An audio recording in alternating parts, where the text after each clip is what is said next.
Assalamualaikum warahmatullahi wabarakatuh.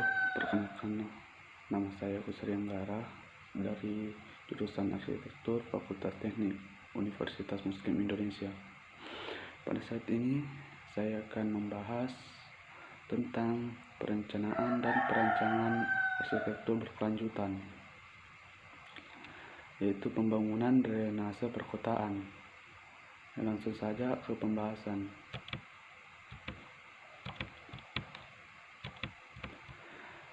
Pengertian drainase. Drainase saluran terbuka adalah sistem saluran yang permukaan airnya terpengaruh dengan udara luar, atmosfer. Drainase saluran terbuka biasanya mempunyai luasan yang cukup dan digunakan untuk mengalirkan air hujan atau air limbah yang tidak membahayakan kesehatan lingkungan dan tidak mengganggu keindahan saluran air ini. Lebih cocok untuk drainase air hujan yang terletak di daerah yang mempunyai luasan yang cukup, atau untuk drainase air non-hujan yang tidak membahayakan kesehatan, mengganggu lingkungan. Saluran terbuka berfungsi untuk menyalurkan air yang belum tercemar atau kualitasnya tidak membahayakan. Lokasinya terletak pada daerah yang masih tersedia lahan, tidak pada daerah yang sibuk.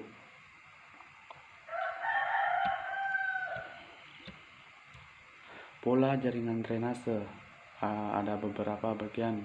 Pertama, siku. Kedua, paralel. Ketiga, gridiron. Keempat, alanya. Kelima, radial. Dan keenam, jaring-jaring. Dan adapun saluran-saluran pembuangan yang mengikuti area jalan raya dan cocok untuk daerah dengan topografi datar. 1. Saluran cabang adalah saluran yang berfungsi sebagai pengumpul debit yang diperoleh dari saluran drainase yang lebih kecil dan akhirnya dibuang ke saluran utama. 2. Saluran utama adalah saluran yang berfungsi sebagai pembawa air buangan dari suatu daerah ke lokasi pembangunan tanpa harus membahayakan daerah yang dilaluinya. Fungsi drainase. Keunggulan dengan adanya saluran drainase ini antara lain Suripin 2004. 1. Untuk mengurangi kelebihan air dari suatu kawasan atau lahan, sehingga lahan dapat difungsikan secara optimal. Kedua, sebagai pengendali air ke permukaan dengan tindakan untuk memperbaiki daerah becek, genangan air, banjir. 3. Menurunkan permukaan air tanah pada tingkat yang ideal. 4. Mengendalikan erosi tanah, kerusakan jalan dan bangunan yang ada. 5. Mengendalikan air hujan yang berlebihan sehingga tidak terjadi bencana banjir. 6. Mengeringkan bagian wilayah kota yang permukaan lahannya rendah dari genangan sehingga tidak menimbulkan dampak negatif berupa kerusakan infrastruktur kota dan harta benda milik masyarakat. 7. Mengalirkan kelebihan air permukaan ke badan air terdekat secepatnya agar tidak membanjiri atau menggenangi kota yang dapat merusak selain harta benda masyarakat juga infrastruktur perkotaan. 8. Mengendalikan sebagian air permukaan akibat hujan yang dapat dimanfaatkan untuk persediaan air dan kehidupan akuatik. 9. Meresapkan air permukaan untuk menjaga pelestarian air tanah. 10. Mengeringkan daerah becek dan genangan air. 11. Mengendalikan akumulasi limpasan air hujan yang berlebihan. 12. Mengendalikan erosi, kerusakan jalan dan bangunan-bangunan. Analisa frekuensi curah hujan. Distribusi frekuensi digunakan untuk memperoleh probabilitas besaran curah hujan rencana dalam berbagai periode ulang. Dasar perhitungan distribusi frekuensi adalah parameter yang berkaitan dengan analisis data yang meliputi rata-rata, simpangan baku, koefisien variasi, dan koefisien skewness condongan atau kemencengan. F. Bentuk penampang saluran. Bentuk-bentuk saluran untuk drainase tidak jauh berbeda dengan saluran irigasi. Pada umumnya, dalam perancangan dimensi, saluran harus diusahakan dapat membentuk dimensi yang ekonomis.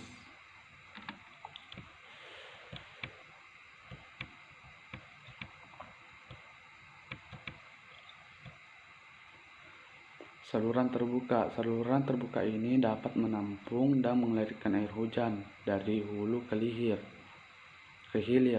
Semakin ke hilir, saluran terbuka berfungsi sebagai saluran campuran. Ukurannya pun beragam, ada yang kecil, sedang, bahkan besar, tergantung dari volume dan debit air pada wilayah tersebut. Di pinggiran kota, saluran ini masih alami dan tidak perlu diberi lining atau lapisan pelindung. Saluran ini dibedakan menjadi saluran alam atau natural, meliputi selokan kecil, kali, sungai kecil, dan sungai besar, sampai saluran terbuka alamiah. Saluran buatan artifisial seperti saluran pelayaran, irigasi, parit, pembuangan, dan lain-lain.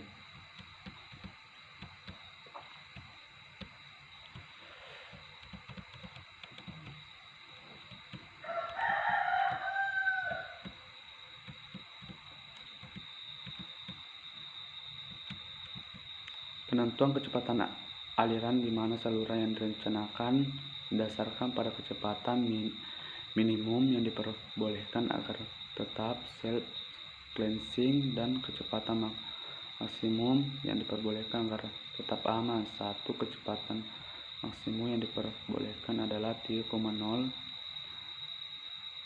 meter,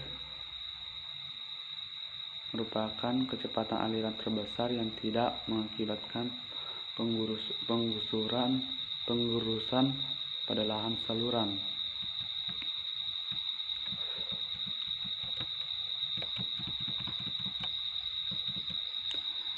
Penanganan drainase. 1. Diadakan penyuluhan akan pentingnya kesadaran membuang sampah. 2. Dibuat bak pengontrol serta saringan agar sampah yang masuk ke drainase dapat dibuang dengan cepat agar tidak mengendap. 3. Pemberian sanksi kepada siapapun yang melanggar aturan, terutama penggunaan sampah sembarangan, agar masyarakat mengetahui pentingnya melanggar drainase. 4. Peningkatan daya guna air, minimalkan kerugian serta memperbaiki konservasi lingkungan. 5. Mengelola limpasan dengan cara mengembangkan fasilitas untuk menahan air hujan, menyimpan air hujan, maupun pembuatan fasilitas resapan. Adapun faktor-faktor yang dipertimbangkan dalam pemeliharaan bentuk saluran ini meliputi: 1. Tata guna tanah daerah perencanaan yang akan berpengaruh terhadap kesediaan tanah dan kepadatan lalu lintas.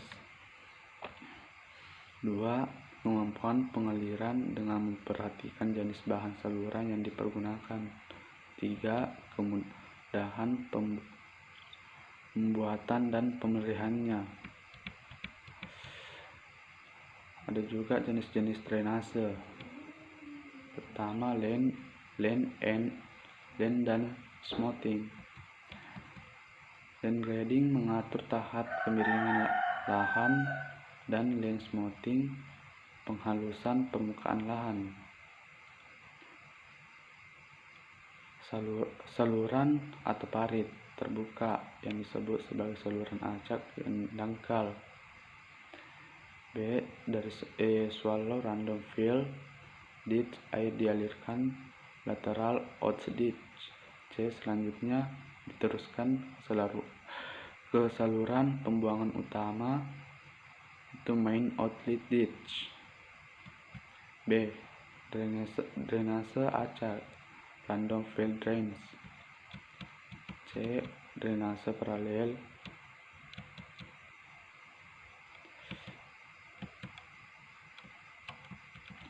Adapun juga disebut drainase mall. Drainase mall biasa disebut dengan lubang tikus yang berupa saluran bulat yang konstruksinya tanpa dilindungi sama sekali. Pembuatannya tanpa harus menggali tanah, cukup dengan menarik dengan traktor. Bentukan baja bulat yang disebut mall yang dipasang pada alat seperti baja yang dilapiskan tanah subsoil pada kedalaman dangkal. Pada bagian belakang alat mall biasanya disertakan alat expander yang gunanya untuk memperbesar dan memperkuat bentuk lubang. Tidak semua daerah terdapat usaha-usaha pertanian atau perkebunan memerlukan irigasi.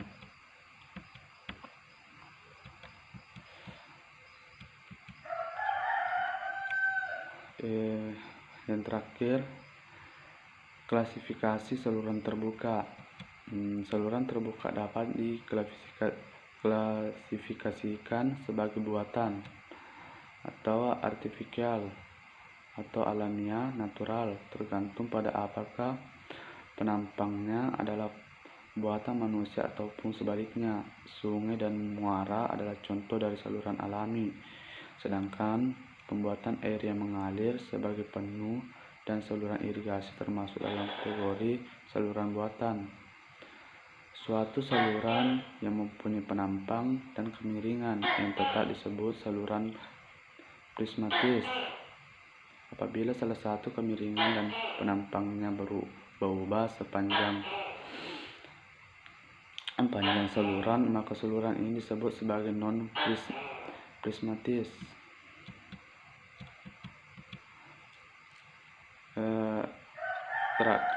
Kesimpulan, drainase saluran terbuka adalah sistem saluran permukaan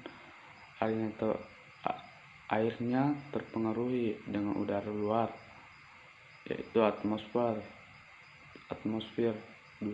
Pola jaringan drainase ada siku, paralel, iron, alamiah, radial, dan jaring. 3. Kegunaan dengan adanya saluran drainase ini diantara lain untuk mengurangi kelebihan air sebagai pengendalian air, menurunkan permukaan air tanah, mengendalikan erosi tanah, mengeringkan bagian wilayah kota yang permukaan lahannya rendah, mengalirkan menjaga kelestarian air tanah, mengeringkan daerah becek dengan genangan air, mengendalikan akumulasi limpasan air hujan yang berlebihan, mengendalikan erosi, kerusakan jalan dan bangunan-bangunan. Sekian dari saya. Mohon maaf jika ada kesalahan kata. Wassalamualaikum warahmatullahi wabarakatuh.